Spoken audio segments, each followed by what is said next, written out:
Hey everyone, it's Mario Time 1000. Before we start this diecast review, please everybody rise and remove your hat for the United States national anthem. Hey Google, play the United States national anthem, please.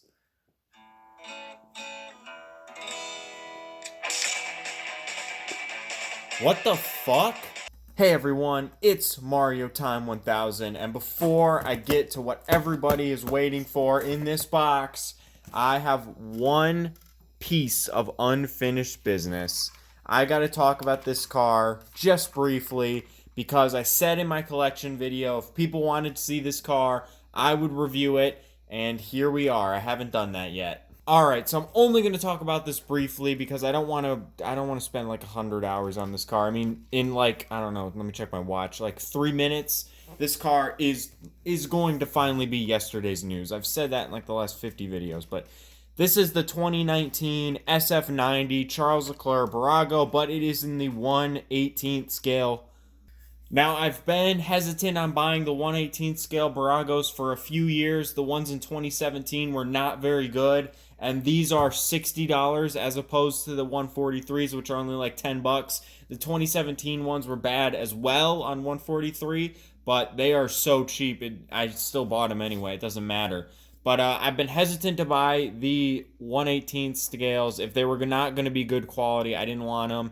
This, I can say, it's very good quality. It is the accurate scale. It might be a little short, but it's not as bad as 2017. It looks fantastic. If you are hesitant on buying this at all, don't be. It is awesome. I wanted to do a full video. I made a full video, but just so much time had passed that I didn't feel like that video really fit anymore. But I am really happy with this. I will certainly buy probably Charles Leclerc again in 1/18th scale this year. One of my favorite drivers. Unfortunately, they only make Ferrari for 1/18th scale. No Mercedes, no Red Bull. I would have absolutely loved to get a Mercedes because I think those ones look fantastic. But Barago have just been stepping it up in past years. I would absolutely recommend getting this car if you're a Ferrari fan, if you're an F1 fan, if you like F1 diecasts. It's a good buy. Now that is out of the way, we can talk about what's in the box. I can't wait. This is so exciting! I know everyone wants to know. It's in there. It's lurking in there. We've been waiting. I've been waiting for 2019 diecast for forever, it seems. I've been pretty much done with 2019 since I stopped reviewing those Barago cars. I've been waiting for this. So I'll just dump it out here onto the table. Let's do this. Gotta shake it out here. Come on.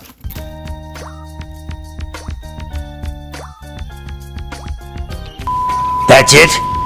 Alright, I was just kidding. It wasn't in the box at all. Here it is. The AlphaTauri Daniil Kvyat 2019 AT01.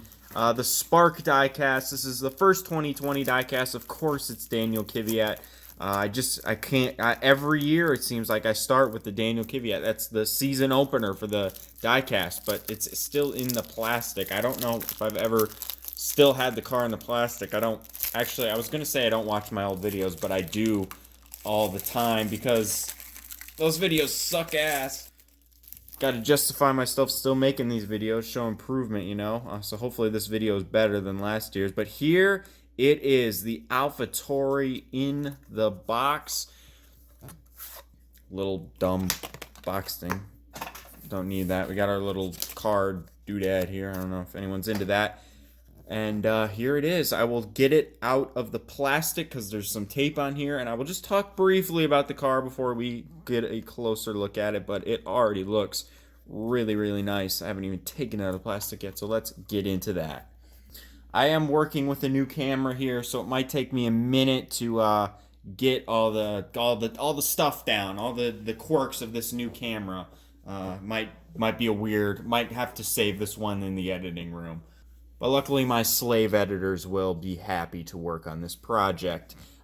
Just to say, like, the Toro Rosso last year before, since 2017, that is a fantastic looking car. I really like that Toro Rosso, but I already have like 5 of those. I already have a ton of diecast of that Toro Rosso. So it's always nice to see like a brand new car. It always enhances the collection. It makes it so much better. And this is, I mean, the whole team redesign from Toro Rosso to AlphaTauri. It really makes for a good collection.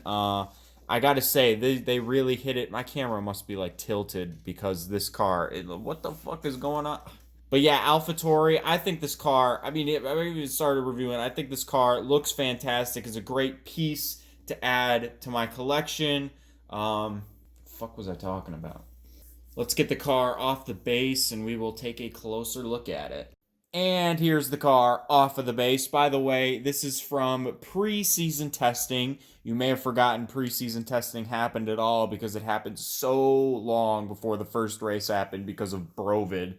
But yeah, most of the F1 diecasts that are coming out around this time are every year they're from the preseason testing. It takes till like October for them to start coming out. So it's kind of a usual schedule for the F1 diecasts. I probably got the Daniil Kvyat a little bit earlier last year, depending. I don't remember when I uploaded that video last year, but it's not too much of a delay. I was worried it would be a long time before we got them, but here it is. AlphaTauri, new detail on the Spark, by the way. They got this little bit of foam to protect the front wing. Epic. I like that. But here is the car, matte white, and it's blue. It looks more black. Interesting that I have another white and blue car as with primary colors. Another driver who ran a car kind of like this year. Interesting that my 2 favorite drivers in different series ran these cars. But here we go. AlphaTauri, the Red Bull clothing band, body. Where's my finger? I can't find it. Here we go. Body and mind. Pretty cringe. 26, Daniil Kvyat. Not a remarkable season for Daniil Kvyat, I must say, and it's pretty much confirmed that he's not going to be in this car next year. But that's unfortunate. My favorite driver, I really hoped he would do a lot better. He finished 4th recently in Imola. Forgot what it was called. Let's keep going on this diecast. Luckily, there are 2 seats open at another team that is pretty close to home. So hopefully you can nail a ride there. What just happened? Bit of a hallmark of old Mario Time 1000 videos where I could never get it in focus. Oh well. AlphaTauri, the logo here. I think it's backwards. I think on this side, it's the right logo where it's got sort of the A and the T. They just decided to mirror it on this side so it was symmetrical. Okay, whatever, bro. Got the Kvyat logo there. By the way, the barge boards look pretty good. Not super detailed as they are usually, but you could see some detail. I think if this was based off a particular Grand Prix, we'd be seeing a lot more detail, but you know, whatever. Honda Hybrid. Honda gonna be ending their F1 partnership in a few years. I think the Honda logo fit a little bit better on the old Toro Rosso where they had that red stripe, but right here, it just kind of sticks out because it's a red logo on a white and blue car, but whatever. I've said that like 50 times already. AlphaTauri 26. Look on the back here. Always good details. Spark have really upped their game in the last few years. Like the first Spark diecasts I ever got were from like 2014, 2015, and they were not that great. But this year, last year, they're really good. Like they match mini chaps. There's only one little bit. Well, actually 2 little bits. It looks like we have an air bubble right here. What in the world, Spark? I was just praising you and you fuck up your diecast. Okay, besides the air bubble, is that an air bubble? Is that real? Yeah, that's an air bubble. Dang. That's unfortunate. I mean, I don't care that much because it's just going to sit on a shelf, but you hate to see imperfections in the diecast like that. There's only one other thing about Sparks that I don't really like, and we'll talk about it in a sec, but here's the other side, the barge boards. Yeah, they're not super detailed, and unfortunately, let's see, you could see, oh, they're not too bad, but they're not great either. We can look at the top here. You could see sort of what they were going for with the AlphaTauri logos being reversed on the other side. So it was perfectly symmetrical. It would have looked kind of weird, I guess, had they tried to make it the correct orientation. It would have looked really weird, actually. So I guess since they were trying to go for that perfect symmetrical look, they did a pretty good job. We've got the driver figure in there. Nice detail on that. He's actually grabbing the steering wheel, just in case. I don't know why he wouldn't be. And the steering wheel, it's got some detail on there. Hard to see, but you can sort of see some of the gauges and stuff going on there. Halo, Spark. This is where Spark have improved a lot, at least noticeably. The first Spark diecast I ever got that had a halo, the little winglet on top was just molded in. It looked like garbage. It was on the Sauber, the Alfa Romeo Sauber. But this year it's actually a separate piece. It's been a separate piece for quite a while, so I'm really glad that they do that. Let's flip it over to the bottom. And this is where I don't really like the Spark diecast. I think the floor, I think anything that's supposed to be carbon fiber kind of looks like crap on the Spark diecast. This is definitely where Mini Champs outdo them in the carbon fiber detailing. The floor in particular, I just think it's kind of feels like crap on the Spark diecast. I like the detail. You can't see hardly any of the white. You can sort of see it where the air boxes are, but that's a rule in F1. You can't see any of the car from the bottom, and they do a pretty good job on that, mimicking that detail in this. But the floor, I don't know, it's not bad. They're missing the board detail, that wooden board. That's interesting. I'm surprised that Spark usually paints that on there. It kind of looks like crap, but they have it. We've got the rear diffuser detail, though. That looks nice.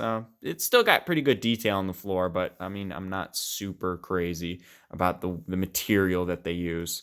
But all that considered, pretty good car. I don't like it that it has that air bubble, but other than that, it's a pretty good-looking car. I highly recommend the AlphaTauri in general, even if it's Spark or Mini Champs. I think it's a wonderful-looking car. Is it better than the Toro Rosso from last year? Personally, I think so. I've got a soft spot for white cars. Maybe not, I guess not just white cars. If someone just showed up with a all white car, I don't think that would look great. But the white and blue, it looks really nice. I don't know. I might have to think about it for a while. I've just been so used to seeing the Toro Rosso that after a few years, I might change my mind. It's just, this one's so fresh that maybe right now I'm thinking, oh yeah, it's better, but I don't know, maybe not. Let's actually take a look at the Toro Rosso from last year again, just because I want to. All right, guys, what do you reckon? Which car looks better? I gotta say, the 2019 diecast looks phenomenal, and it's also not from preseason testing. That was a lie. It's a tough choice. I can definitely see either way. The Toro Rosso probably looks better, but I like the fresh new design of the AlphaTauri. But yeah, it is a nice looking car. I don't really know where to move it because it's on the base. I don't feel like taking it off the base again, but you can sort of see the back end of these cars. They've totally gone away with the Red Bull soda, cola, tonic water, whatever the heck is on the back there. That's totally gone. How will those ever sell if you don't put it on an F1 car? Here the back, the light is not great back here, but the back it's kind of all the same. I mean, what do you guys think? 2019 or the brand new 2020 car? I like it. It's unfortunate, as I said, the little hiccups in this particular car. I don't think you'll get it if you buy it. I don't think you'll have those problems, hopefully.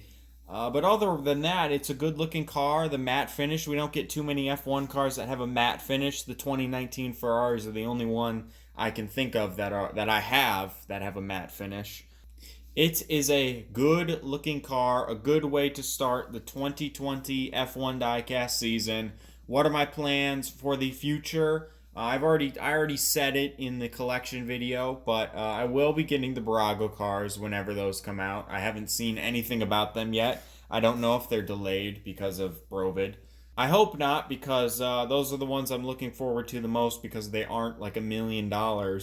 Besides the Barago cars, I will also be getting like the podium for the Italian Grand Prix, which includes another AlphaTauri, just Pierre Gasly's. But I'm going to wait on that for a little bit because I want more accurate cars. Maybe they'll probably make an Italian Grand Prix version of the 10.